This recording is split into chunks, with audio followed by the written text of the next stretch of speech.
తిరుమల కొండపైన కొన్ని వేల పుణ్యతీర్థాలు ఉన్నాయని శ్రీ వెంకటాచలం మహితులో చెప్పబడింది. ఈ వేల పుణ్యతీర్థాల్లో ప్రముఖంగా 108 తీర్థాలు ఉన్నాయి. వాటిలో ముఖ్యంగా చెప్పబడింది నాగతీర్థం. ఈ నాగతీర్థం స్వామివారి ప్రధాన ఆలయానికి 1 కిలోమీటర్ దూరంలో ఉంది. ఇది మనం వరాహ గెస్ట్ హౌస్ ఎదురుగా ఉన్న దారి నుంచి వెళ్ళాలి. ఈ నాగతీర్థానికి ఈ తీర్థానికి వెళ్ళటానికి ఎటువంటి వాహనాలు వెళ్ళవు, నడిచి మాత్రమే వెళ్ళాలి. కానీ ఈ దారిలో బాణసారి గంగమ్మ దేవాలయం మరియు శ్రీవారి పరమ భక్తురాలైన వేంగమాంబ శ్రీవారి పూజ కోసం పెంచిన తులసి వనం మనం చూడవచ్చు.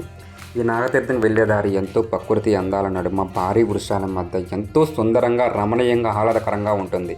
ఈ నాగతీర్థం చేరుకోగానే మనకి ముందుగా పెద్ద బావి కనిపిస్తుంది. ఈ బావి నుంచే నాగులు స్వామివారి పూజా కార్యక్రమాలు నీళ్లు తీసుకువచ్చి పూజ చేసేవారంట.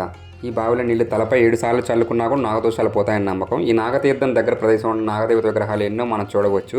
ఈ తీర్థం దగ్గర ఒక గుహకు దారి ఉంటాయని కూడా గమనించవచ్చు. ఈ దారి నుంచి నాగులు వస్తాయని, అదే నాగలోకమని చాలామంది విశ్వాసంతో ఉంటారు. మీరు కూడా తిరుమల వెళ్తే ఖచ్చితంగా నాగతీర్థాన్ని దర్శించండి.